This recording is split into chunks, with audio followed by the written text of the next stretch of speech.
warahmatullahi wabarakatuh.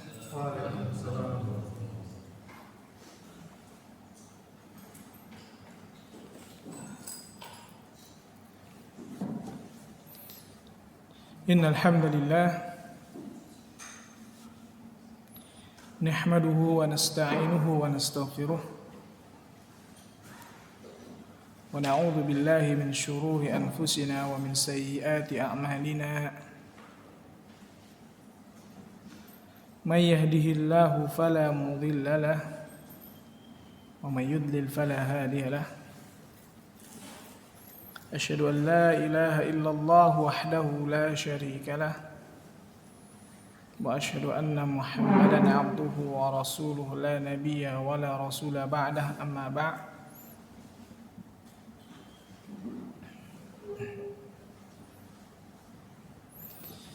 يا أيها الذين آمنوا اتقوا الله حق تقاته ولا تموتن إلا وأنتم مسلمون. Wahai orang-orang yang bertakwa, orang-orang yang beriman, bertakwalah kepada Allah Subhanahu wa taala. Nah, ini buktikan keimananmu dengan bertakwa kepada Allah, dengan melaksanakan perintah-perintah Allah dan meninggalkan larangan-larangannya. Haqqa tuqatih, sebenar-benar ketakwaan, serius dalam menjalankan perintah Allah dan meninggalkan larangannya. Wala tamutunna illa wa antum muslimun, dan perjuangkan keislamanmu sampai mati. Andaikan Islam diidentikan dengan berbagai keburukan, tetap perjuangkan, jangan malu, bangga, dan tetap terus berada di barisan orang-orang yang bangga bersama keislamannya. Di zaman kita sekarang ini fitnah sangat besar. Islam diidentikan dengan keburukan-keburukan, diidentikan dengan kemunduran, diidentikan dengan radikalisme, terorisme. Ya. Maka itu semua jangan sampai menyurutkan kita, menurunkan semangat kita, menurunkan perjuangan kita untuk mempertahankan keislaman sampai mati. Ikhwa fillah, a'azzani Allah wa iyyakum jami'an. Inna asdaqal hadithi kitabullah, sesungguhnya sebenar-benar perkataan adalah kitabullah. Wa ahsanal hadi hadi Muhammadin sallallahu alaihi wasallam, dan sebaik-baik petunjuk adalah petunjuk Muhammad sallallahu alaihi wasallam. Wa syarrul umuri muhdatsatuha, adapun seburuk-buruk perkara adalah perkara yang diada-adakan, yang pada asalnya tidak ada. Wa kullu muhdatsatin bid'ah, dan setiap perkara yang diada-adakan adalah kebid'ahan. Dan banyak orang-orang yang takut menyuarakan atau memperbaiki perkara-perkara kebid'ahan, atau bahkan mereka takut ketika menyebutkan istilah bid'ah, padahal ini adalah istilah yang diistilahkan oleh Rasulullah sallallahu alaihi wasallam. Rasulullah yang mengatakan wa kullu muhdatsatin bid'ah. Setiap perkara yang diada-adakan, yang tidak ada asalnya dari Nabi sallallahu alaihi wasallam, maka itu adalah bid'ah. Wa kullu bid'atin dhalalah. Dan setiap kebid'ahan sesat. Wa kullu dhalalatin finnar, dan setiap kesesatan di neraka. Ikhwa fillah, a'azzani Allah wa iyyakum jami'an. Ya, bapak-bapak, ibu-ibu, sekarang kita sudah berada di tanggal 28 Sya'ban ya. Besok 29. Kemudian setelah itu ya, tentunya di malam harinya akan ada ya, penetapan dulu ya. ru'yah hilal, apakah hilal terlihat atau tidak. Kalau tidak terlihat, fa in ghubbiya 'alaikum fa'atimmu syahru Sya'ban 30. Jika tertutup awan sehingga tidak kelihatan hilal, kata Rasulullah, maka sempurnakan bulan Sya'ban 30 hari. Dan pada kesempatan kali ini kita berbicara tentang persiapan ya. Sebelumnya belum?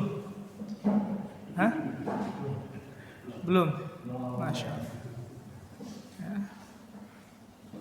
Berarti di satu sisi ini ya, kita sedikit telat. Tapi karena saya diminta Ustaz terkait untuk menyambut Ramadan, itu tetap ada di dalam hati. Oh ini, udah jangan-jangan ini saat itu ya udah masuk Ramadan. Nah, karena para salaf mempersiapkannya panjang, jauh sebelum ya, masuknya Ramadan, sehingga tahun depan kalau bisa di bulan akhir Rajab sudah ada kajiannya. Ya. Bahkan kajian yang biasanya rutin membahas tentang kitab apa dibahas, khusus tentang puasa. Ya. Di bulan Sya'ban sudah mulai pembahasan tentang puasa. Makanya persiapan yang pertama yang paling penting adalah ilmu. Ya. Mengilmui terkait keistimewaan Ramadan, keutamaan Ramadan, hukum-hukum Ramadan. Ini kalau kita bahas sekarang cukup nggak waktunya? Hukum-hukumnya pekan kemarin itu seharian kita daurah tentang Kitabus Shiyam, pembahasan ya puasa di Karawang. Itu dari pagi jam 7 sampai jam 9-an, istirahat 30 menit, lanjut lagi tengah 10 atau hampir mendekati jam 10 sampai mendekati zuhur, makan habis zuhur, lanjut lagi sampai asar.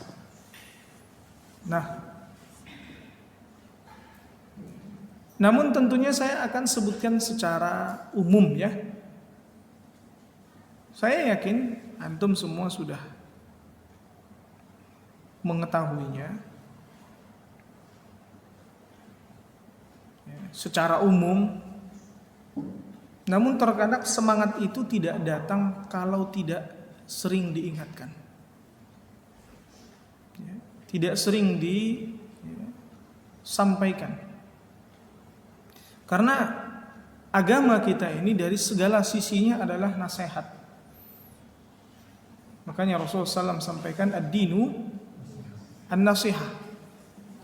Agama ini adalah nasihat, semua, segala sisinya. Sehingga kalau kita memang lagi futur, dengerin nasihat. Lagi gak semangat, dengerin nasihat. Ingin meningkatkan keimanan, dengerin nasihat.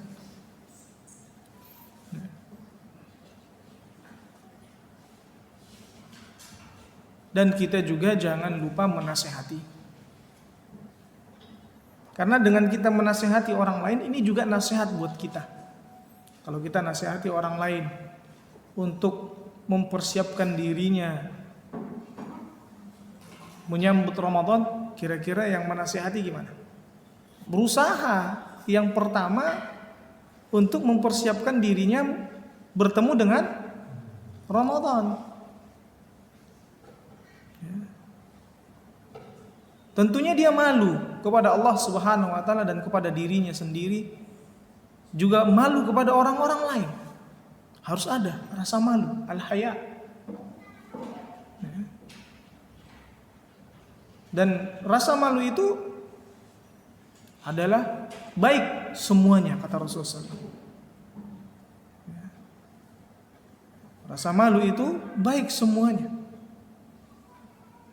Sehingga seorang malu untuk melakukan perbuatan-perbuatan yang melanggar syariat.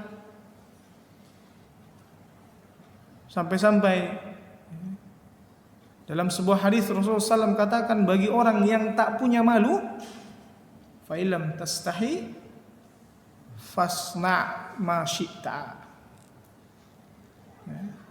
Berbuatlah sesukamu. Nah, ini menunjukkan hinanya orang itu tadi. Kalau sudah hilang rasa malunya. Dan orang yang paling malu di umat ini, yang paling besar rasa malunya di umat ini siapa? Utsman bin Affan. Utsman.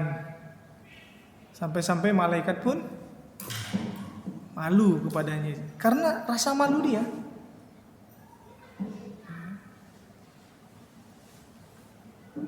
Nah, ikhwafillah azanillah wa iyyakum jami'an.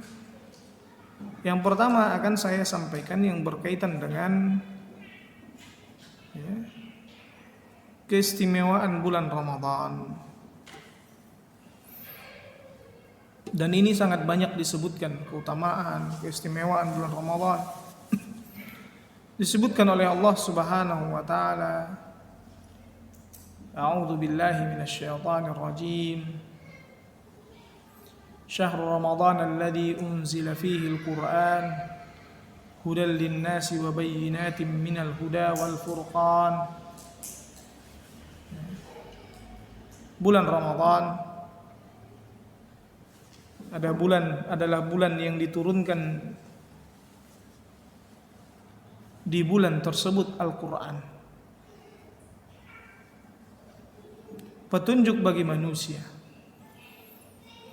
Jadi Al-Quran diturunkan pada bulan Ramadan.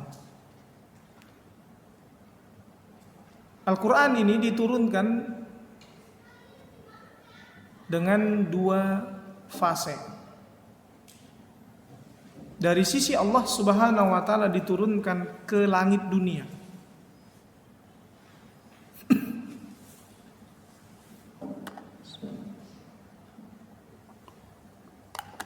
Ya. Dari sisi Allah ke langit dunia, dan itu diturunkan di malam Lailatul Qadar. Malam Lailatul Qadar di bulan apa? Bulan Ramadan. Itu secara keseluruhan Allah turunkan. Jumlatan wahidah. Makanya di dalam surah Al-Qadar, inna anzalnahu fi lailatul qadar. Sungguhnya kami menurunkan Al-Quran secara keseluruhan di malam Lailatul Qadar. Ini diturunkan dari sisi Allah Subhanahu wa taala. Turunkan sekaligus secara keseluruhan ke langit dunia. Tentunya yang diterima oleh Jibril alaihissalam. Adapun dari langit dunia ke dadanya Rasulullah SAW diturunkan secara bertahap selama 23 tahun. Dan turun ayat yang pertama di bulan apa? Bulan Ramadan. Permulaan ayatnya pun di bulan Ramadan. Ya. Surah apa itu? Surah apa? Al-Alaq. Iqra. Ya. Maka itu di tanggal 17 Ramadan. Ada sebahagian kaum muslimin yang merayakannya dengan nuzulul Quran. Ya. Walaupun tentunya perbuatan tersebut tidak pernah diajarkan oleh Rasulullah sallallahu alaihi wasallam. Siapa yang lebih pantas bergembira di malam tersebut, di hari tersebut? Tentunya Rasulullah. Ya. Karena pada saat itulah pengangkatan kenabian. Adapun pengangkatan kerasulan dengan turunnya ayat Al-Muddatsir. Ya ayyuhal muddatsir. Itu 40 hari setelah turunnya Al-Alaq. Maka ini keistimewaan karena setiap yang bersinggungan dengan Al-Quran, maka Allah istimewakan. Bulan Ramadan dikatakan dia bulan istimewa karena diturunkan Al-Quran di bulan tersebut. Karena memang setiap yang ada kaitannya dengan Al-Quran, yang dekat dengan Al-Quran, maka Allah muliakan. Jibril, malaikat perantara diturunkannya Al-Quran, maka Jibril, malaikat yang paling mulia. Nabi Muhammad yang diturunkan kepadanya Al-Quran, maka Nabi Muhammad adalah Nabi yang paling mulia. Malam diturunkannya Al-Quran menjadi malam yang paling mulia, lebih baik daripada 1000 bulan. Bulan diturunkannya di bulan tersebut Al-Quran, maka bulan tersebut pun menjadi mulia. Apa yang menyebabkan kemuliaan Ramadan? Diturunkan di bulan tersebut Al-Quran. Orang-orang yang membersamai Al-Quran, hamalatul Quran, yang selalu bersamanya Al-Quran, menghafalkan Al-Quran, kesehariannya selalu bersama Al-Quran, membaca Al-Quran, berupaya mengamalkan Al-Quran, maka mereka adalah orang-orang yang mulia. Bahkan mereka menjadi keluarganya Allah Subhanahu wa taala. Jadi keluarganya Allah, ahlullah itu tidak hanya dikhususkan bagi orang yang menghafal Quran. Ahlul Quran itu tidak hanya dia karena hafal Quran, tidak. Tapi mereka-mereka yang senantiasa membersamai Al-Quran. Kalau ada orang yang hafal Quran, habis itu dia tinggalin, apakah tetap mulia? Enggak. Hafal Quran tapi enggak dia amalkan, apakah dia mulia? Tidak. Makanya kenapa dengan bahasa hafazatul Quran, itu yang senantiasa menjaga Al-Quran ada bersamanya. Antum tidak bisa menghafal Quran karena nggak semua manusia bisa kekuatan hafalannya, nggak bisa. Ada yang sudah berulang-ulang, gaman. Maka bacakan setiap hari. Fahami maknanya, upayakan mengamalkannya. Maka kau termasuk di antara orang-orang yang senantiasa membersamai Al-Quran. Kalau kau menghafalkannya, kemudian berusaha memahaminya dan berusaha juga untuk mengamalkannya, ini lebih baik.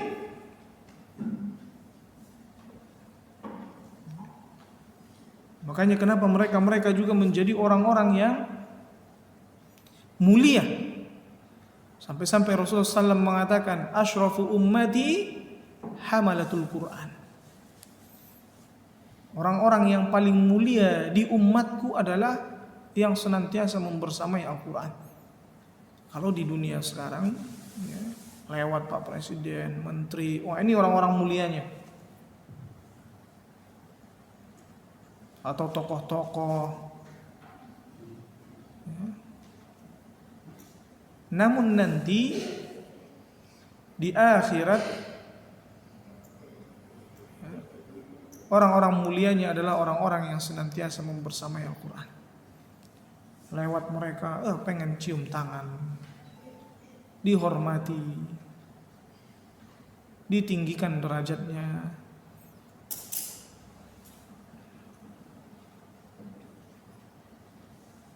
Makanya dalam ayat ini Allah Subhanahu wa taala katakan hudal linnas. Karena Al-Quran itu sebagai petunjuk bagi manusia. Mubayyinatin minal huda dan penjelasan-penjelasan mengenai petunjuk tersebut. Wal furqan, dan pembeda antara yang hak dan yang batil.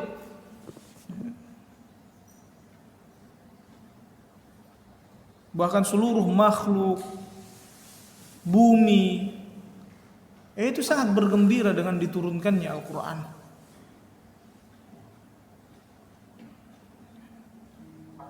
Karena ini akan memperbaiki keadaan mereka. Sebab ya, kebaikan-kebaikan yang dilakukan oleh manusia ini akan mempengaruhi makhluk Allah yang lainnya. Bumi akan terpengaruh sehingga menjadi baik, airnya menjadi jernih, ya. Tanaman-tanamannya segar-segar, buah-buahannya baik-baik, bagus-bagus. Ini mempengaruhi. Dan kemaksiatan manusia akan mempengaruhi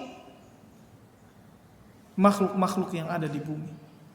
Bahkan sampai kepada ya, makhluk benda-benda matinya seperti sungai dipengaruhi.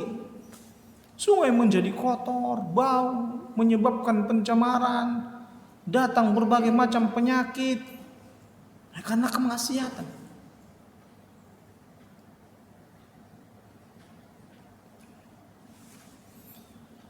Dan oleh karena itu Allah katakan faman syahida minkumus syahra falyasum wa man kana maridun aw ala safarin fa iddatum min ayyamin ukhar.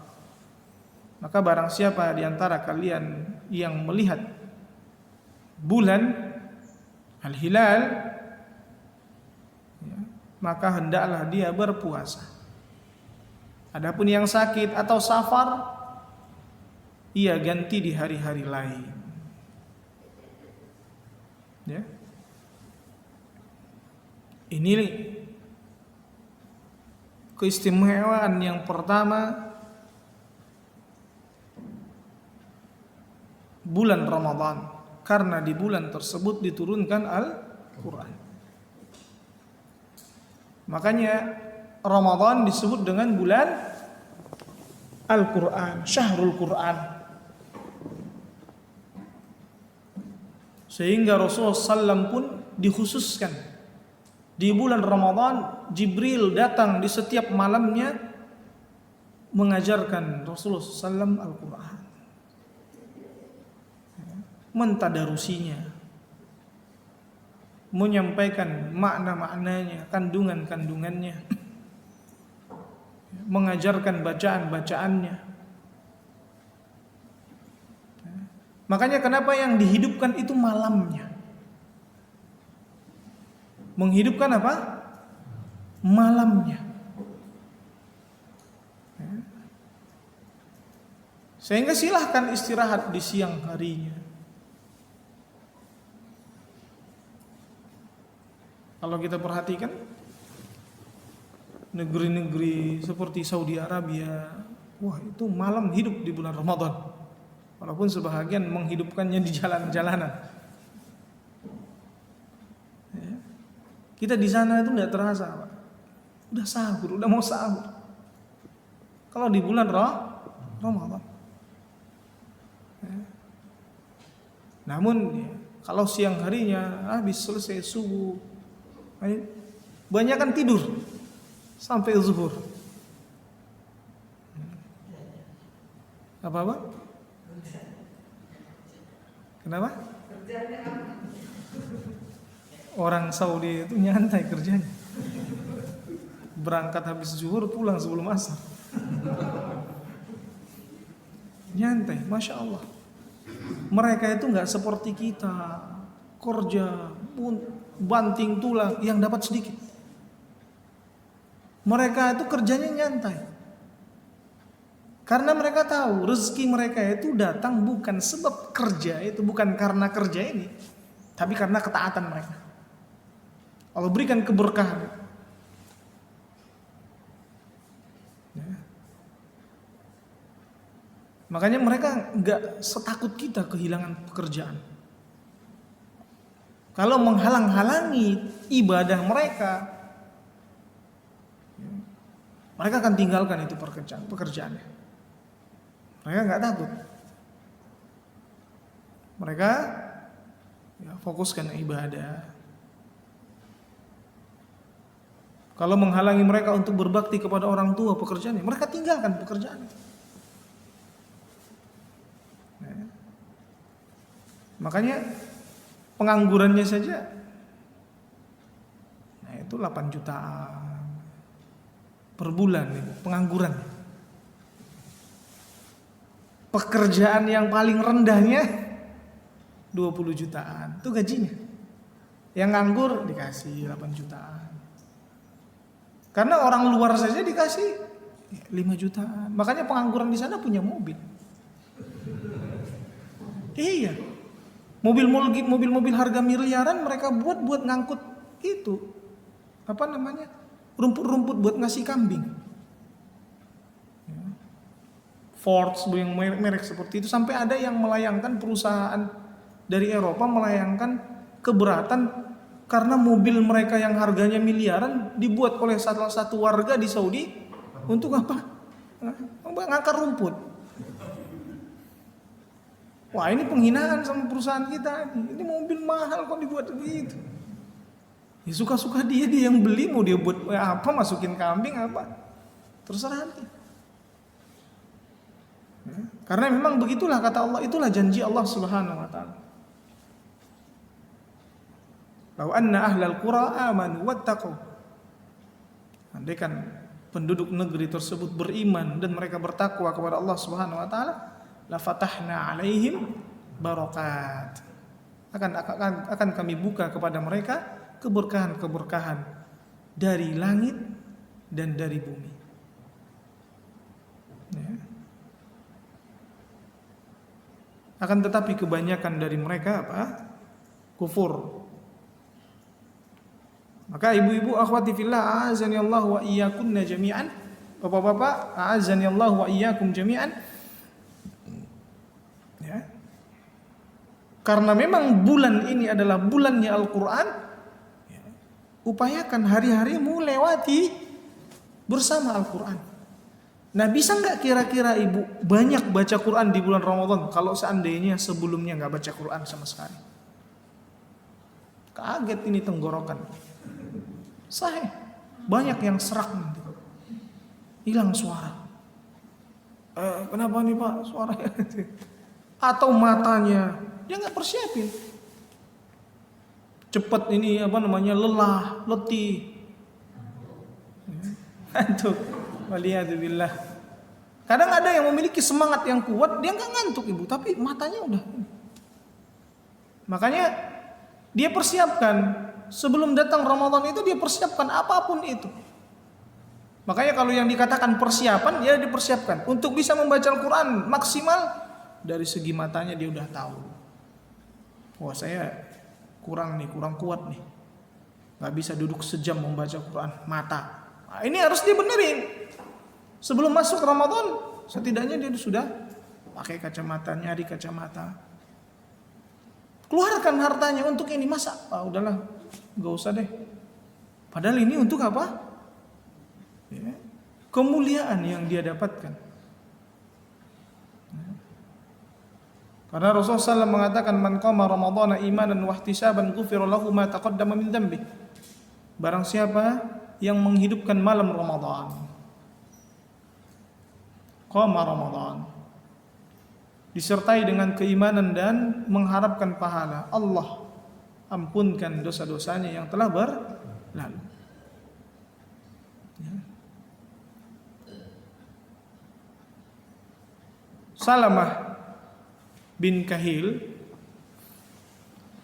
di antara salaf, beliau mengatakan, ya, dahulu bulan Sya'ban itu sudah menjadi bulan Qurra. Banyak orang yang baca Quran. Adapun bulan Ramadannya bulan Al-Quran, Syahrul Quran. Tapi di bulan Sya'ban sudah mulai banyak orang yang baca Quran. Jadi mulainya dari sana. Nah, kalau seandainya ibu baru diarahkan sekarang, persiapannya tinggal 2 hari lagi. Tapi nggak apa-apa, nggak ada istilahnya. dengan semangat, dengan kemauan, tekad yang kuat, insya Allah. Ya. Walaupun tentunya kaidah asalnya orang yang nggak pemanasan nggak bisa lama bertahan. Orang yang nggak pemanasan nggak bisa lama bertahan. Orang yang belum dia latih sebelumnya untuk berpuasa, maka akan kelihatan lemasnya di saat bulan Ramadan.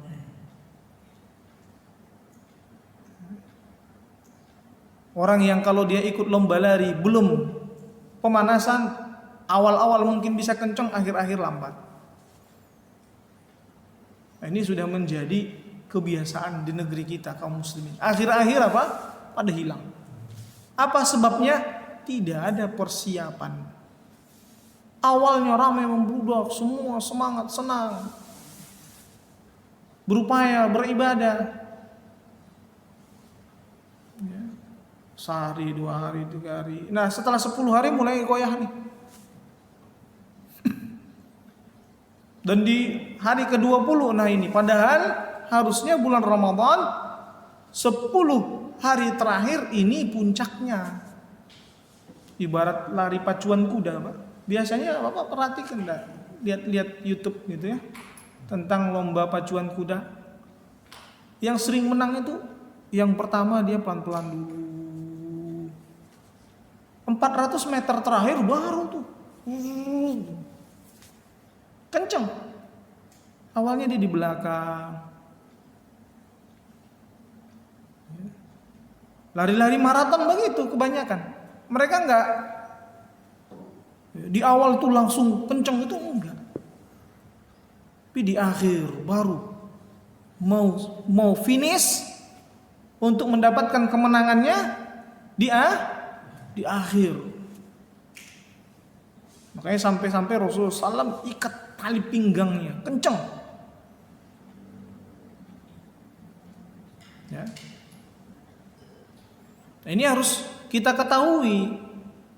Yang berkaitan dengan keutamaan ini kita harus ketahui agar saat melaksanakan ibadah-ibadah di bulan Ramadan semangatnya tinggi, Pak. Kalau kita tidak tahu keutamaannya, kurang mengilmui apa yang berkaitan dengan Ramadan, apa yang mendorong kita untuk apa? Semangat dalam melaksanakan ibadah-ibadah di bulan tersebut. Tidak ada. Bapak mungkin dulu saat beli rumah di perumahan ini, ya, survei dulu nggak? Ngelihat dulu nggak? Tahu dulu nggak? Tanya-tanya dulu nggak developernya? Barulah setelah itu ada ketertarikan untuk membeli. Padahal banyak kan perumahan-perumahan lain, developer lain yang menyiapkan, walaupun mungkin ada faktor-faktor lain, dekat kerjaan atau yang lainnya, macam-macam. Tapi tentunya karena tahu dulu, wah taruh di situ dekat dengan kerjaan, maka dibeli. Kadang dia menabung, dia tanya-tanya, sampai pernah ada yang kasih tahu ke saya sampai incer 2 tahun Ustaz. Setiap apa tanya, Pak yang itu udah kejual belum? Belum. Besok-besoknya tanya lagi, udah kejual belum Pak? Belum. Karena dia masih nabung. Diincar terus, dia tanyain. Semoga belum juga ada yang beli sampai duit saya apa? Terkumpul.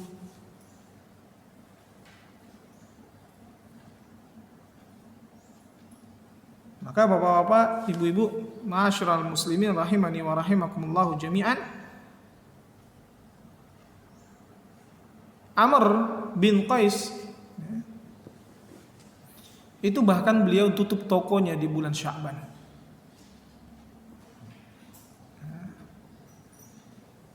Fokus dia membaca Al-Quran. Wa tafarragha fil Quran. Wa kana Amr bin Qais idza jaa Ramadan aghlaqa hanutahu wa tafarragha fil Quran. Ya. Makanya ilmu-ilmu tentang ini, perbuatan-perbuatan salaf dahulu, ini yang kita sampaikan. Agar ada contoh bagi kita. Oh, berarti sampai kerjaan pun kalau bisa dari bulan Sya'ban sudah mulai dikurangi. Kalau bisa hentikan total. Kalau ada. Sebahagian memang dia sudah persiapkan, bapak-bapak, ibu-ibu. Bahkan dari segi modal dia sudah persiapkan. Ada yang dia mengumpulkan uang di 1 tahun itu fokus untuk dia habiskan, hamburkan di bulan Ramadan. Karena dia tahu ini sedekah di bulan Ramadan ini bukan sedekah biasa. Ya. Khusus dia keluarkan ini buat itu dan yang lainnya. Masjid-masjid sudah dia tanyain ketersediaan airnya. Kemudian apakah mengadakan buka puasa atau tidak, dia stok kurmanya. Sebab dia berpikir, wah, keuntungan bisnis yang sangat banyak.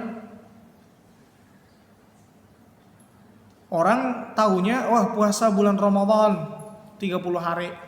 Berarti bakalan dapat pahala 30 hari. Kalau dia enggak. Dia tahu hadisnya, yang memberi makan orang yang berbuka dapat pahala orang yang berbuka, yang berpuasa tersebut tanpa mengurangi pahalanya. Wah, maka saya berarti bisa dapat pahala puasa ribuan sampai ratusan ribu kali. Bukan hanya 30 kali. Saya mungkin puasanya 30 hari, tapi dapat pahala puasanya bisa ribuan kali. Dengan memberi makan atau memberi berbuka orang-orang yang berpuasa. Makanya alhamdulillah memang banyak yang semangat sampai di jalan-jalanan mereka sediain buat orang-orang yang sedang di perjalanan. Ini semangat mereka untuk nyari apa? Pahala tersebut. Alhamdulillah. Di akhir-akhir tahun ini ada yang seperti itu. Kalau dulu-dulu tahun 80 90-an ada enggak? Tidak ada. Tahun 2000-an pun belum ada, tapi tahun 2010 ke atas udah mulai. Karena mulai semangat. Alhamdulillah, di negeri kita mulai semangat. Kalau di Saudi dari dulu. Ya. Kita datang ke Masjidin Nabi contohnya itu udah ditarik, bahkan seperti kayak ada apa? Ya, calonnya gitu ya. Dibayarin buat nyari orang di tempat dia berbuka. Ada anak-anak kecil atau pembantu-pembantunya. Ya Sayyid, ya Habibi, diarahin. Dia suruh sini, jangan pergi lagi. Banyak dia tarik mereka dari pintu itu udah ditarikin. Udah pernah ngerasain Pak ditarik-tarik gitu? Halo, Masya Allah. Kita itu kayak apa gitu perasaannya? Diperebutkan. Kita udah duduk, pengen nyari temen, karena kan janjian sama teman-teman yang lain. Disuruh jangan sini. Masya Allah. Makanya kenapa Allah Subhanahu wa taala berikan keberkahan kepada mereka.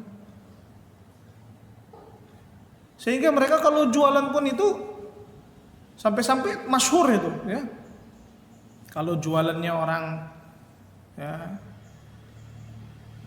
India, orang-orang ya, dari India, Pakistan, kalau mereka yang punya toko atau yang dari Yaman, itu mereka up harganya, kasih diskon 50%. Kalau yang dari Bukhara, ini udah net, udah murah. Kalau kita datang ke situ, nawar, diusir.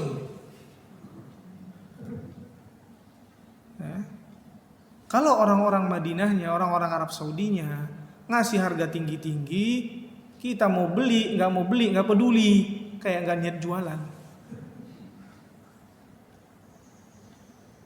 Pernah sesekali salah satu jamaah cerita ke saya, Ustaz, pernah saya tawar, Ustaz. Karena tinggi saya tawar. Kok mahal-mahal sih? Dikasih tahu sama orang Madinahnya itu. Ini kota Nabi. Antum beli di sini walaupun dengan harga mahal, uangnya bakalan juga ya diberikan, kesekahkan orang-orang yang ada di sini. Keberkahannya tetap dapat buat antum. Ini kota Nabi. Malu dia. Dia bilang, jadi malu saya, Ustaz. Habis itu gak berani lagi saya nawar-nawar. Beda dengan yang lain. Mahal-mahal memang, ya kan? Makanya ikhwafillah azanillahu wa iyyakum jami'an. Ya. Begitulah harusnya seorang muslim itu ya, berupaya dia mengetahui sesuatu yang ingin ia dapatkan, dia ilmui dulu. Makanya agama kita mengajarkan mengilmuinya dulu. Kita nggak diajarkan semangat aja gitu, enggak. Tapi diajarkan disertai dengan ilmu, semangat yang didasarkan oleh ilmu. Bukan semangat yang didasarkan oleh fanatisme. Karena sebahagian diajak mereka jadi fanatik.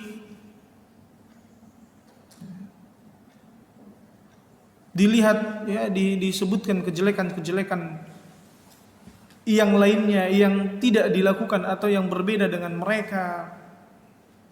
Perbuatan-perbuatan orang lain ya, mereka hina, cela, merasa mereka ya apa yang mereka lakukan itulah yang paling baik. Merasa diri lebih baik. Nah, ini bahaya. Wala tuzakku anfusakum. Janganlah kalian menganggap diri kalian baik. Huwa a'lamu biman ittaqa. Allah Subhanahu wa taala lebih tahu siapa yang paling bertakwa. Kemudian keutamaan yang kedua. Tentunya keutamaan yang pertama karena di bulan Ramadan itu diturunkan Al-Qur'an. Nah, yang kedua karena di bulan Ramadan diwajibkan berpuasa. Nah, ini jadi suatu keutamaan. Tidak ada bulan-bulan yang lain diwajibkan berpuasa. Ada enggak? Tidak ada kan? Kita diwajibkan berpuasa hanya di bulan Ramadan.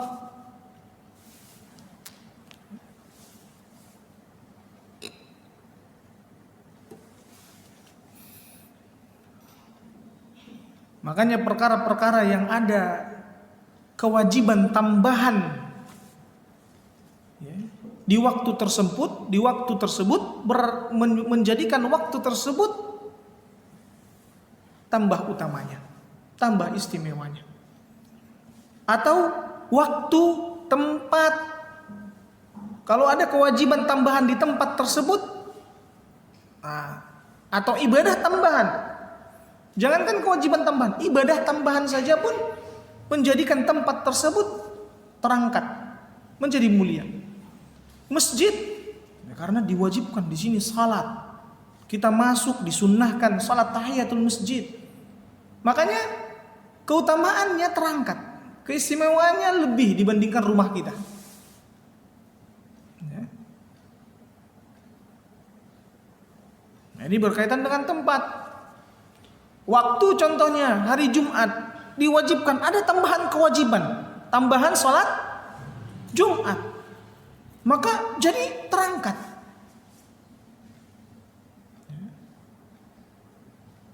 Mekah dan Madinah. Begitu juga dengan Masjidil Aqsa. Karena ada tambahan-tambahan ibadah di sana. Kita ke sana dengan tawaf, umrah, atau ziarah Masjidil Haram, Masjidil Nabi, kemudian Masjidil Aqsa. Membuat masjid-masjid ini lebih utama dibandingkan masjid-masjid yang lainnya. Nah, di bulan Ramadan ada tambahan ibadah di situ. Yaitu tambahan ibadahnya apa? Puasa. Yang mana puasanya masuk bagian rukun Islam, maka terangkat nilai bulan Ramadan tersebut. Keutamaannya lebih dibandingkan bulan-bulan yang lainnya.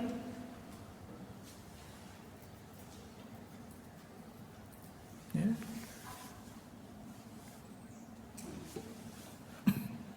Ada beberapa daerah itu yang mereka angkat malah di bulan-bulan Maulid Nabi. Sehingga pernah waktu itu saya mengetahui ternyata mereka kalau pas di bulan-bulan Maulid tuh pada pulang kan. Suku apa? Tahu nggak?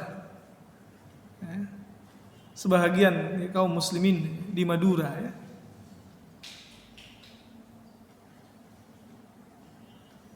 Karena ada tetangga waktu itu. Dia jual nasi goreng. Tapi di bulan-bulan itu nggak kelihatan. Pas pulang saya tanya, liburnya panjang Pak? Ada ini atau ada yang meninggal atau musibah ada yang lainnya? Enggak Pak, kita bulan Maulid memang seperti itu di sana. Sehingga gantian kajian dari rumah ke rumah kata beliau.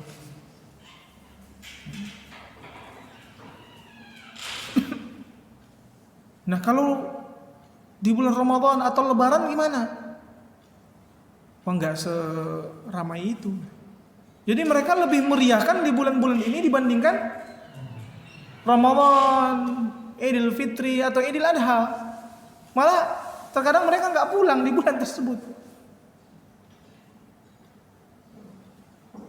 Dia malah tinggalkan pekerjaannya,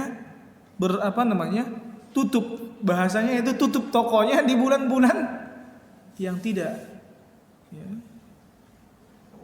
dikhususkan keutamaannya oleh Allah Subhanahu wa taala, malah di bulan yang sebenarnya dikhususkan keutamaannya oleh Allah mereka tinggal.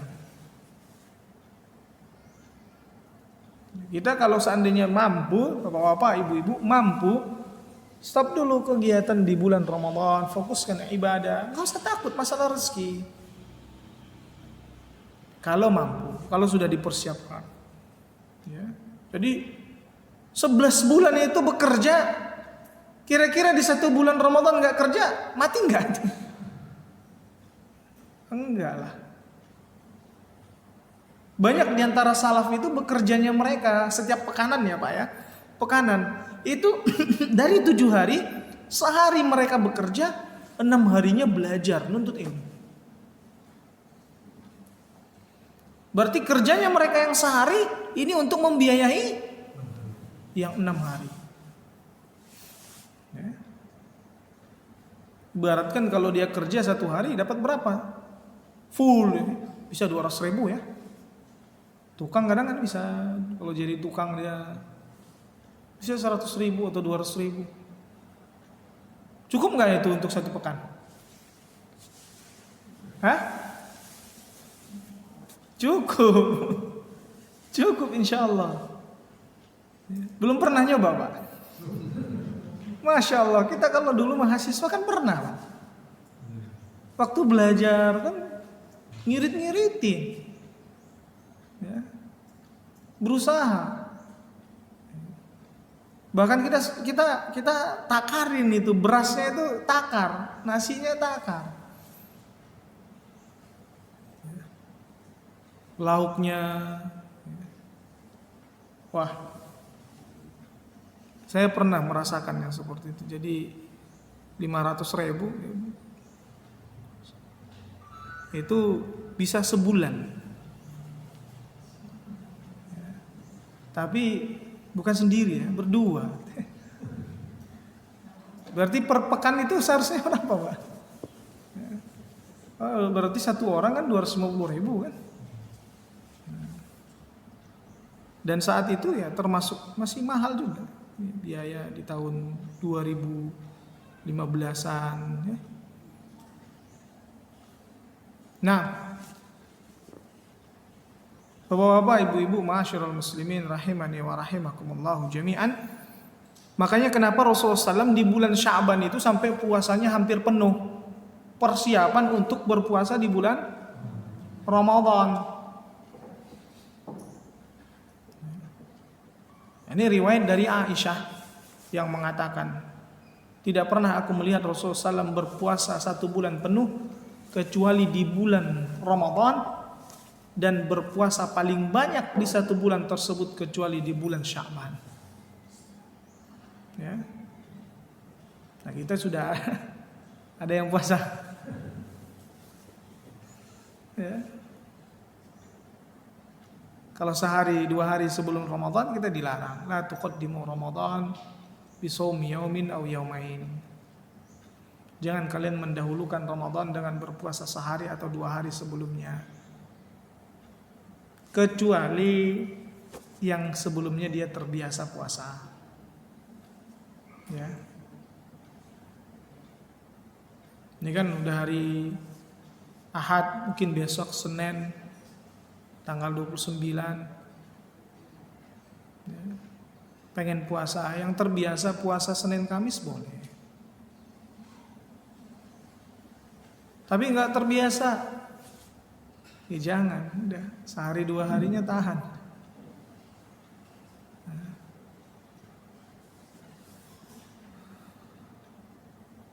Ikhwa fillah, a'azani Allah wa iyyakum jami'an. Begitu juga dengan ibadah-ibadah yang lain seperti bersedekah. Ya. Itu sudah dipersiapkan oleh Rasulullah SAW sebelum datangnya Ramadan. Sampai di bulan Ramadan itu Rasulullah SAW disebutkan oleh Ibnu Abbas lebih dermawan dibandingkan angin yang bertiup. Ini kiasnya gimana Allah Ta'ala alam. Karena yang kita pahami ya, angin terus ada terasa menyejukkan. Ini Rasulullah lebih dermawan lagi terhadap kebaikan.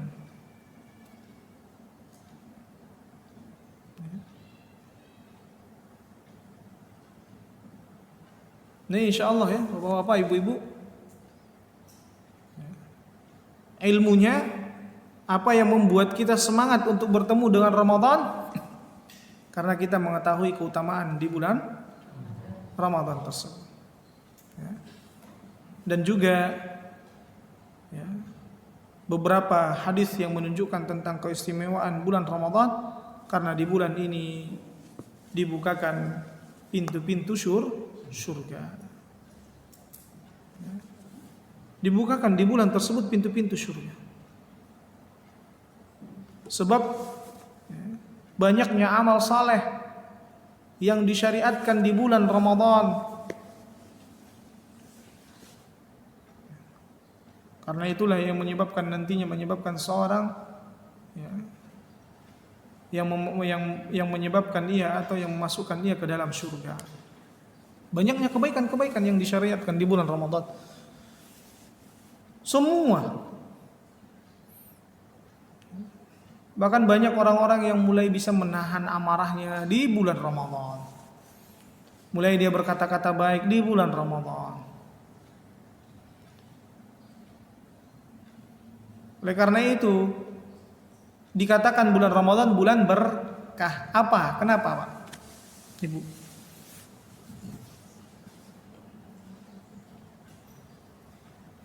Kenapa dikatakan bulan Ramadan bulan berkah? Keberkahan itu kaitannya dengan apa? Bertambahnya kebaikan. Karena ibu perhatikan saja, orang yang paling malas ibadah di hari-hari biasa, di bulan Ramadan nambah nggak kebaikannya? Nambah. Selalai-lalainya orang ibadah di selain bulan Ramadan, di bulan Ramadan dia nambah ibadahnya. Ini menunjukkan berkah bulan itu, berkah di mana menambah ibadah setiap orang. Sampai yang nggak puasa pun nambah ibadahnya. Di mana ada rasa dia tidak enakan mengganggu orang lain, yang biasanya dia nggak peduli sama orang, nah ini berusaha dia. Makannya sembunyi. Dari sisi dia berusaha untuk menghormati orang yang berpuasa, ini dapat dia nilai pahala, walaupun dia dapat dosa gara-gara nggak puasa. Dia dapat dosa gara-gara nggak puasa. penghormatan dia itu sudah ada nilai pahalanya. Walaupun dosa dia lebih besar. Kadang ada karyawan-karyawan perusahaan biasanya di rumah dia bersahur sama keluarga, di PT dia makan. Anak-anaknya taunya dia itu apa? Puasa. Istrinya taunya dia puasa.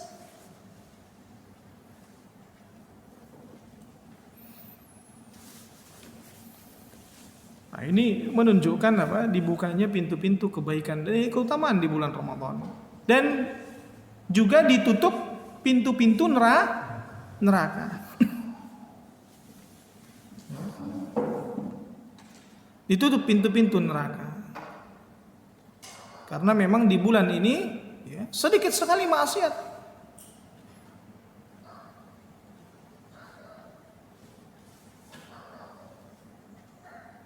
Berikutnya setan-setan dibelenggu di bulan Ramadan. Ya. Di mana syaitan tidak mampu untuk menggoda dan menyesatkan manusia. Tidak mampu menjerumuskan manusia ke dalam kemaksiatan. Tidak mampu memalingkan manusia dari amal saleh. Sebagaimana yang syaitan lakukan di selain bulan Ramadan. Di bulan Ramadan syaitan tidak mampu mencegah mengajak manusia melakukan kemaksiatan. Ustaz, tapi tetap ada aja maksiat. Maka ini jiwanya yang buruk itulah yang mengajak dia kepada kemaksiatan itu. Karena jiwa ini ada 3 jenis yang Allah sebutkan di dalam Al-Quran. An-nafsu al-mutmainnah, an-nafsu al-lawwamah, an-nafsu al-ammaratu bis-su'. Kalau jiwanya jenis jiwa yang dia adalah jiwa yang mutmainnah, sudah terbiasa anteng kalau ibadah. Nah ini selain bulan Ramadan pun dia memang udah anteng, gak bisa digoda sama syaitan. Makanya di bulan Ramadan lebih lonjak lagi, lebih melejit lagi ibadahnya. Ada jenis jiwa yang al-lawwamah, dia masih terkadang terjatuh kepada kemaksiatan dan dia menyesalinya, mencela dirinya saat melakukan kemaksiatan ini. Dia celah dirinya.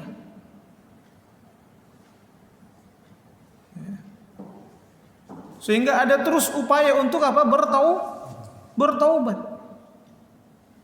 Nah, ini masih baik orangnya. Di bulan Ramadan, maka sebab sebelumnya yang menjatuhkan dia ke dalam kemaksiatan adalah syaitan yang menggodanya. Saat di bulan Ramadan syaitan dibelenggu, dia lebih bisa beribadah. Namun tidak semelejit yang pertama tadi.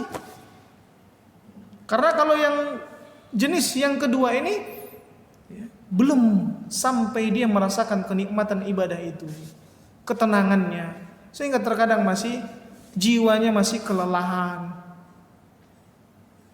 datang kebosanan. Adapun yang pertama tidak ada bosan, dia senang. Dia selalu idamkan adalah kebaikan-kebaikan ibadah. Ini dia tenang, kalau udah sama ibadah dia tenang. Di zaman sekarang ini jarang sekali yang seperti itu. Yang jiwanya sampai jiwa yang tenang dengan ibadah. Antengnya kalau main game, nonton, pakai HP. Antengnya di situ. Karena memang dibiasakan yang main HP, nonton. Sehingga anteng, tenang kalau dia udah nonton. Orang ngomong mau apa di samping kiri kanannya dia gak peduli. Gak bakalan kedengeran sama dia. Fokus dia soalnya nonton. Nah orang yang anteng dalam ibadahnya itu, ya tenang dengan ibadahnya pun begitu. Dia kalau udah sholat tuh gak peduli kiri kanan mau ngapain, dia gak peduli.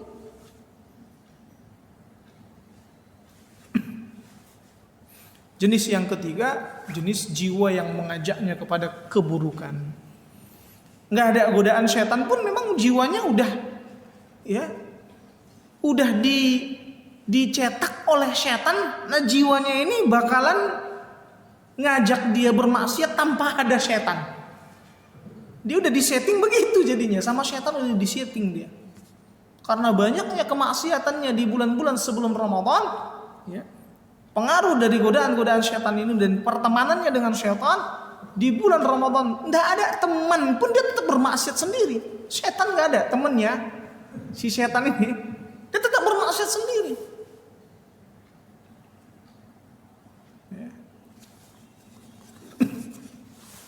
Karena banyak orang yang mempertanyakan ini, Ustadz katanya setan-setan dibelenggu, kok masih ada kemaksiatan? Ya karena dirimu yang sekarang mengajaknya sendiri, hawa nafsumu sendiri yang mengajak kepada kemaksiatan itu, bukan lagi godaan setan.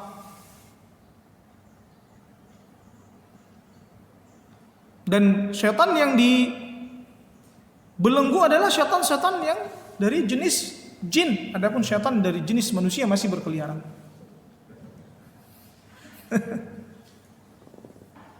Allahu Akbar.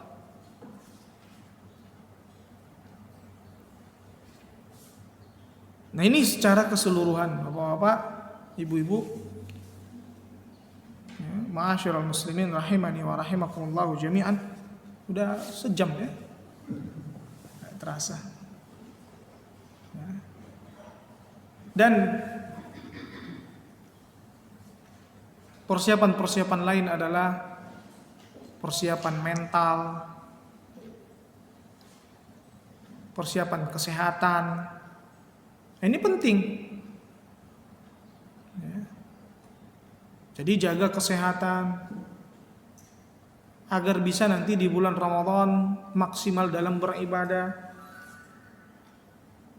Sehingga nanti selama bulan Ramadan perhatikan makanan-makanan, perhatikan agar jangan sampai malah kambuh. Di seketika sahur itu makan makanan yang banyak mengandung serat, sehingga dia lama proses itunya, sehingga laparnya lama. Karena banyak mengandung serat yang lama dikunyah, ya kan? Yang lama dicerna. Dan hindarkan ya, hanya minuman contohnya ya, yang gula gitu ya, yang manis-manisan di sahurnya ya. Karena dia mengenyangkan tapi cepat diproses. Sehingga cepat hilang tenaganya. Kalau sudah berbuka, baru ini yang manis-manis, korma. Agar cepat dikembalikan tenaga, karena kan dia cepat diproses. Sehingga cepat dikembalikan tenaganya. Ya, minuman-minuman yang manis, ya berbuka. Kalau pas sahurnya banyakin yang mineral. Minuman-minuman mineral. Ya. Jangan dulu yang berwarna-warna, apalagi minum-minum sampai jenis-jenis yang soda, jangan. Hindarkan. Ya. Jangan berbuka dengan yang, kalau diupayakan jangan berbuka dengan yang goreng-gorengan. Aduh, Ustaz udah menari-nari. Nah ini upaya kita, kalau memang kita serius. Kalau kita serius menjaga kesehatan kita, ya, karena nanti biasanya menyebabkan penumpukan lemak. Lemak kalau udah menumpuk dia malas bawaannya. Badannya itu sakit, terasa pegel. Ya. Ngantuk juga. Ya. Bisa dimakan nanti, makan gorengannya bisa nanti. Maka upayakan yang dia ya, rebus-rebusan atau kurma, konsisten kan itu. Ini diupayakan. Kalaupun seandainya makan gorengan ya jangan tiap hari, gitu kan? Iya. Bisa makan gorengan-gorengannya mungkin nanti.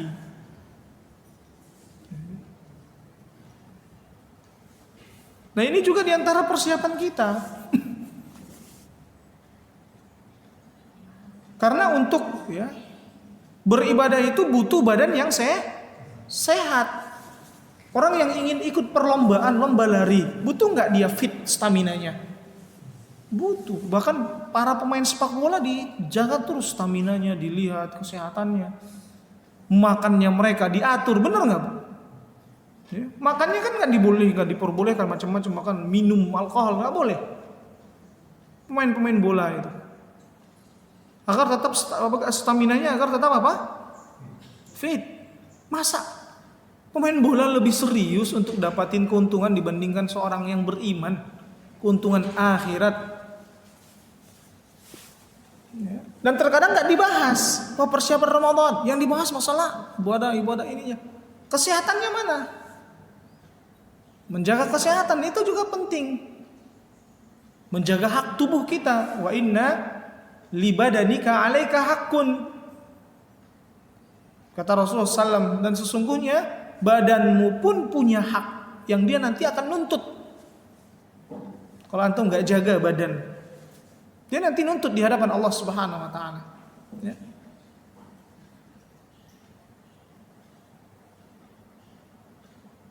Maka ini insya Allah lengkap sudah ya.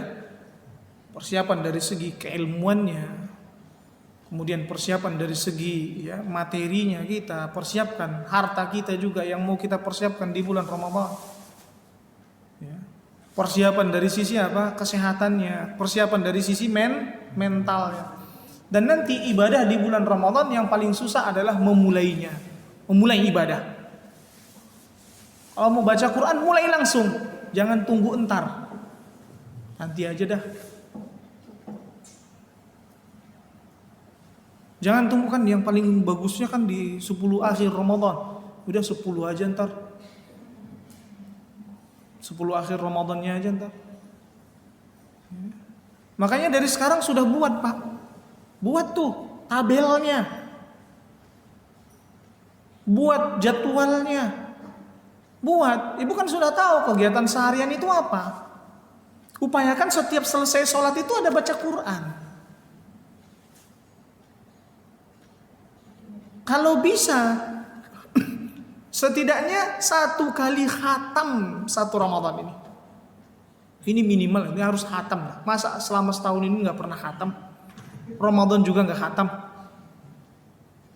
Maka agar bisa khatam di bulan Ramadan harus bisa nyelesain 1 juz 1 hari.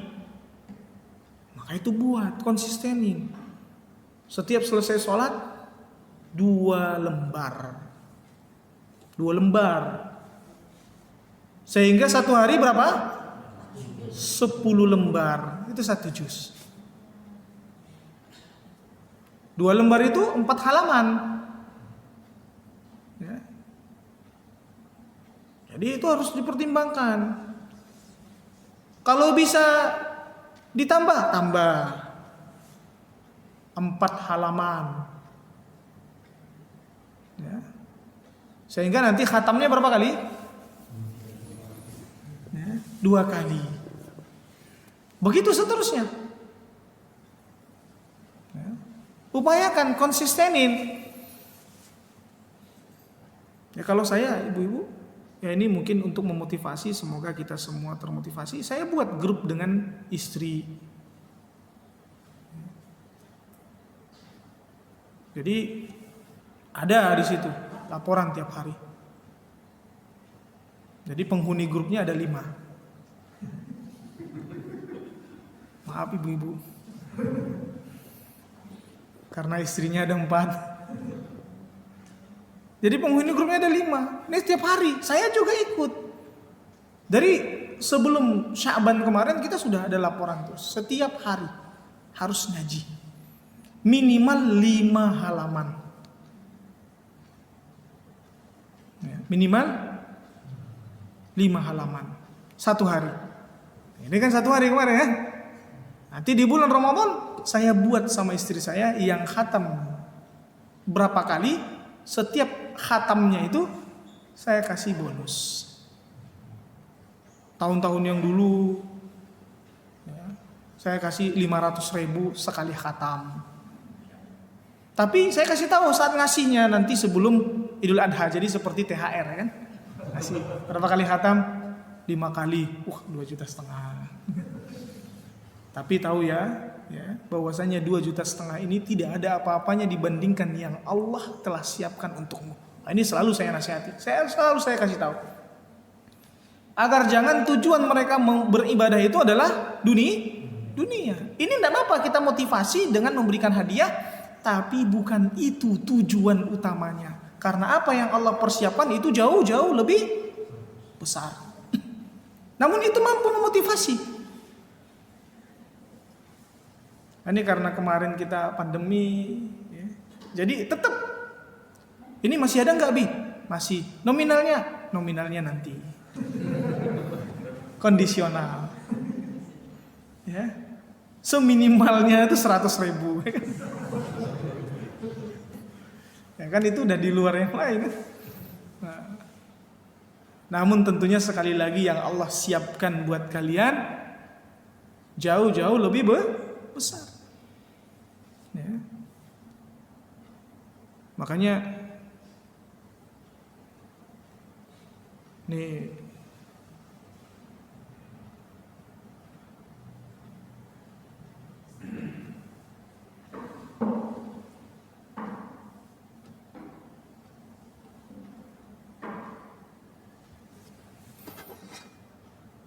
nah ini laporannya di isi grupnya nih.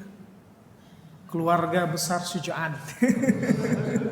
Laporan nih, program qiraah Al-Qur'an. Istri ini siapa lapor 1 juz, 1/4 juz, 1/4 juz, 2 juz. Nah, begitu laporannya. Setiap hari. Kemudian nanti ada lagi. Ketika di bulan Ramadan nanti ada lagi saya buat hadiah tambahan bagi yang bisa nyalip Abi. Ya. Bacaannya lebih banyak daripada saya, maka saya berikan tambahan. Nah ini bisa ditiru, ya. Walaupun penghuni grupnya 2 orang, ya kan? Buat lapor, nggak masalah. Ya, lebih ramai memang lebih seru. Anak-anak nggak mesti harus tambahin. Anak-anak, buat anak-anak program qiraah Al-Quran. Saling memotivasi dalam kebaikan. Kita sebagai kalau untuk bapak-bapak sebagai pemimpin keluarga bertanggung jawab ini. Bertanggung jawab. Keluarga kita itu jangan dimotivasinya dalam perkara-perkara dunia saja, tapi motivasi perkara-perkara ibadah.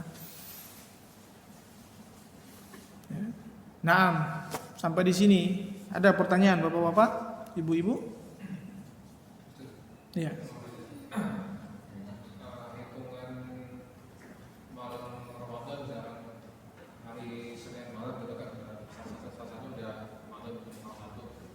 Itu apa udah berarti udah masuk bulan Ramadan kita bisa mulai buat membaca Quran gitu untuk upaya khatam 1 juz jalan.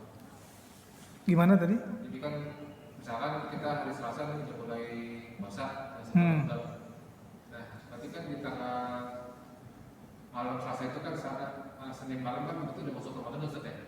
Kita berarti udah boleh udah bisa mulai baca Quran gitu. Iya, baca Quran, sholat tarawih.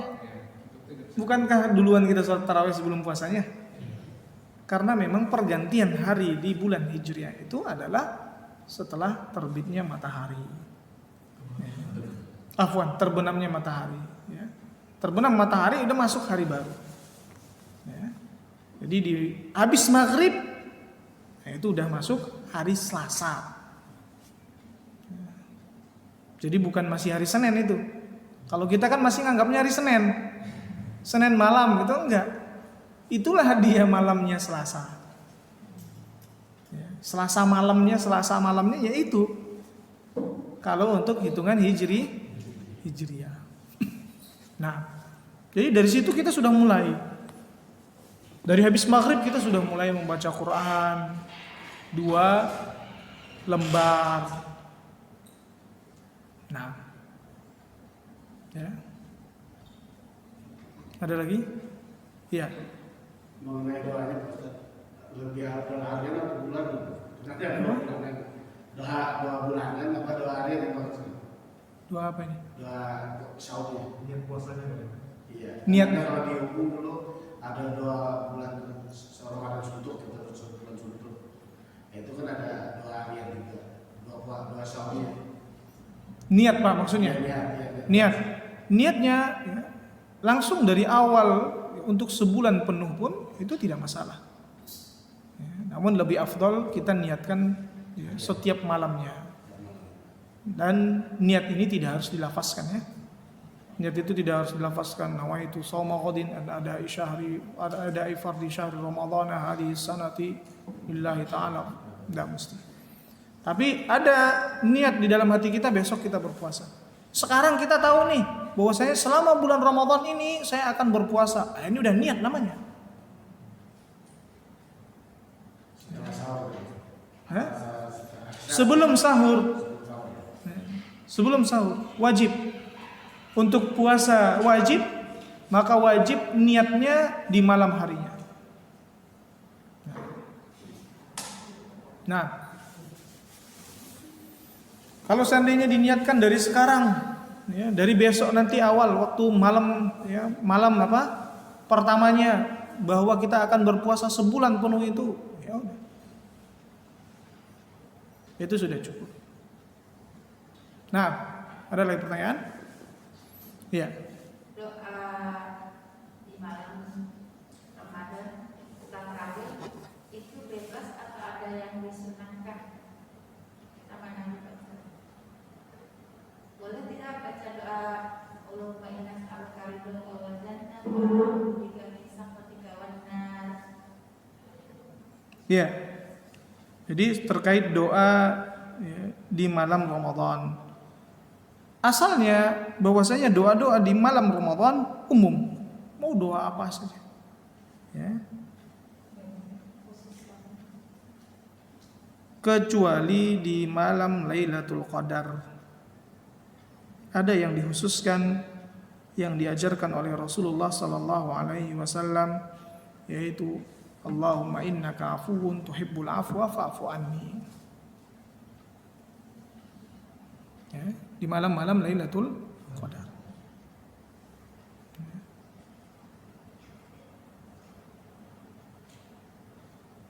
Jadi disebutkan oleh Aisyah, beliau berkata, "Ya Rasulullah, andaikan aku diperlihatkan bahwasanya aku mengetahui kalau hari itu adalah malam Lailatul Qadar, apa yang aku ucapkan? Ya, apa yang seharusnya aku baca, doanya apa?"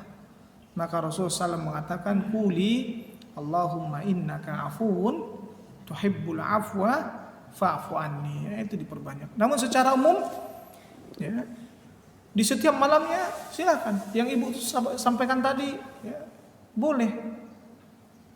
Perbanyak doa-doa, semua hajat kita minta kepada Allah Subhanahu wa taala.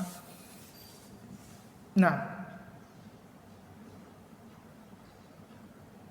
hidupkan malam-malam kita, karena yang dikhususkan bagi kita adalah menghidupkan malam itu, menghidupkan malam dengan membaca Al-Qur'an, menghidupkan malam dengan salat malam, menghidupkan malam dengan berdoa. Nah, ini semua ibadah. Nah, berdoanya sejam pernah? Hah? Wih, coba berdoa sejam, banyak minta sama Allah dengan tangisan.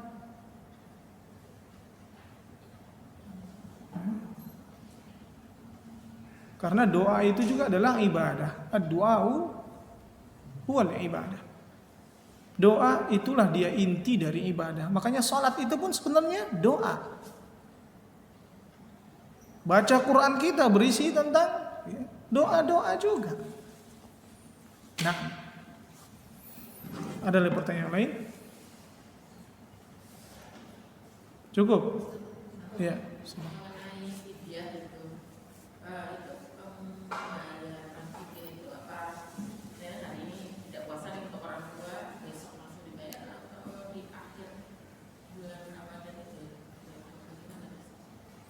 Pembayaran fidyah boleh dibayarkan secara keseluruhan, boleh juga setiap harinya. Nah, Dia itu kan dalam sehari sekali makan berarti nilainya. satu kali makan. Dan nilainya adalah setengah mud yang disebutkan oleh para ulama, itu kisarannya 1 kilo 125 gram. 1 kilo 125 gram.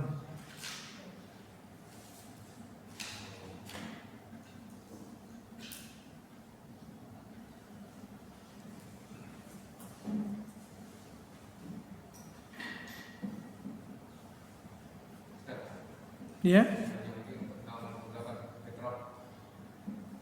zakat fitrah. Kan Abdullah kan kita harus zakat dengan beras itu saja di pendidikan. Kadang ada beberapa masjid yang dia itu dia menyediakan beras usaha atau sakaran zakat.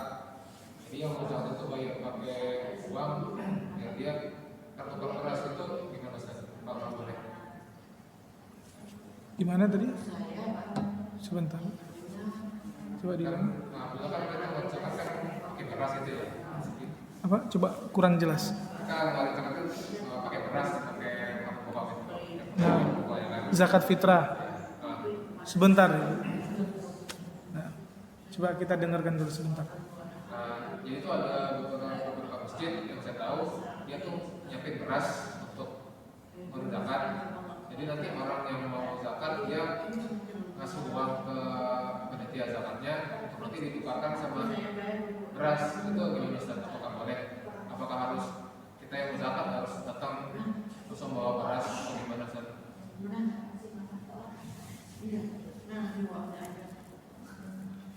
Baik. Jadi pertanyaan saudara kita ini, bapak-bapak, ibu-ibu, ya, apakah boleh membayarkan zakat fitrah itu ya, uang, kemudian nanti mereka membelikannya ke beras. Ya. Tentunya dari hadis Rasulullah SAW yang menyebutkan bahwasanya fitrah itu adalah untuk memberi makan orang-orang fakir dan miskin. Ya. Jadi zakat fitrah itu adalah memberi makan, bukan memberi uang. Ya, tapi apa? Makan. Sehingga dengannya bisa mereka makan. Makanya kenapa para ulama ya menyebutkan dengan memberi bahan makanan pokok. Yang dicontohkan oleh Rasulullah SAW. Nah, kalau kita berikan uang, apakah di situ ada beras langsung? Jadi ibaratnya ini mereka di situ udah langsung ambil zakatnya itu, udah langsung nyiapin beras nih, sehingga ketika kita datang kita beli beras mereka, baru dipindahkan. Oh, ini buat si fulan. Nah, itu tidak masalah. Tapi kalau belum ada berasnya, kita kasih uang, berarti kan transaksinya apa? Uang. Nah, realitanya banyak yang tidak membelikannya terkadang dengan beras. Maka lebih amannya langsung aja antarkan beras. Atau lebih afdalnya lagi, antum antarkan beras langsung ke orang miskinnya. Ya kan? Ya. Usaha dikit untuk dapat pahala yang lebih banyak. Nah, ada lagi Ibu? Mau pertanyaan yang jelas lagi mengenai zakat fitrah. Jadi kita memberi zakat fitrah itu yang terbaik itu membeli beras. Nah, malah tidak ada anjuran dengan harta, dengan uang ya. Tidak pernah dilakukan oleh Nabi SAW. Padahal ada uang di masa itu, ada dinar, ada dirham. Tapi Rasulullah SAW tidak pernah membayarkannya dengan apa? Dinar, dirham. Tapi dengan bahan pokok. Kalau di negeri kita bahan pokok beras, ya dengan beras. Ya, kalau dulu di zaman Nabi dengan gandum, tamar. Nah, Kalau beras semua kemarin ini itu si orang itu kan tidak ada uang untuk membeli lampaunya. Akhirnya berasnya dijual juga. nggak ada masalah kalau itu. Tidak ada masalah. Nanti kita harus tetap ngasihnya beras. Dia jual nggak masalah. Ya. Yang penting kita masalahnya ini, wah biar lebih mudah langsung aja uang. Nah, ini jangan. Karena nilai sisi pahalanya adalah diproses, ya, diproses pemberian zakatnya dengan beras itu tadi. Nilai sisi pahalanya di situ, nilai sisi syariatnya di situ. Ya. Seperti terkadang kalau ada orang-orang yang mengatakan, contohnya kayak ya, sa'i, kan, jalan dari Safa Marwah lari-lari kecil. Ya. Kalau seandainya dia naik satu bis aja semua, kan langsung aja dari Safa ke Marwah biar cepat itu, disediain bis aja, boleh nggak? Kan intinya bisa lewat dari Safa Marwah kata dia. Wah enggak, biar nggak lama nih, lama-lama di situ. Ya, lebih teratur juga di dalam bis itu, nggak gesek-gesekan. Enggak, karena nilai pahalanya itu di jalannya itu tadi. Sisi syariatnya itu di situ. Ya. Jadi kita tidak ubah dengan apa? Sisi syariat yang lain. Kalau setelahnya dia jual, ya tidak masalah karena sudah ya, dapat bagi dia bagiannya. Karena terkadang kita tidak tahu, ada yang beras pun tidak ada di rumahnya. Nah,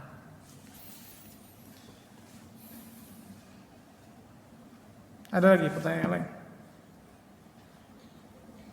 Cukup? Nah, wallahu taala alam. Subhanakallahumma. Ini ada kitab yang harus dibagi. Saya bagikan ke yang bertanya aja.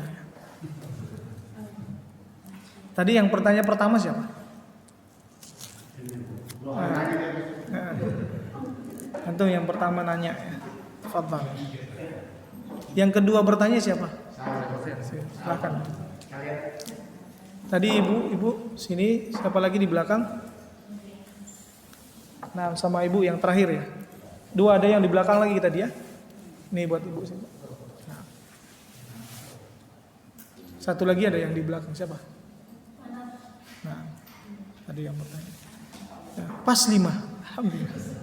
Subhanakallahumma wa bihamdik asyhadu an la ilaha illa anta astaghfiruka wa atubu ilaik. Wassalamualaikum warahmatullahi wabarakatuh.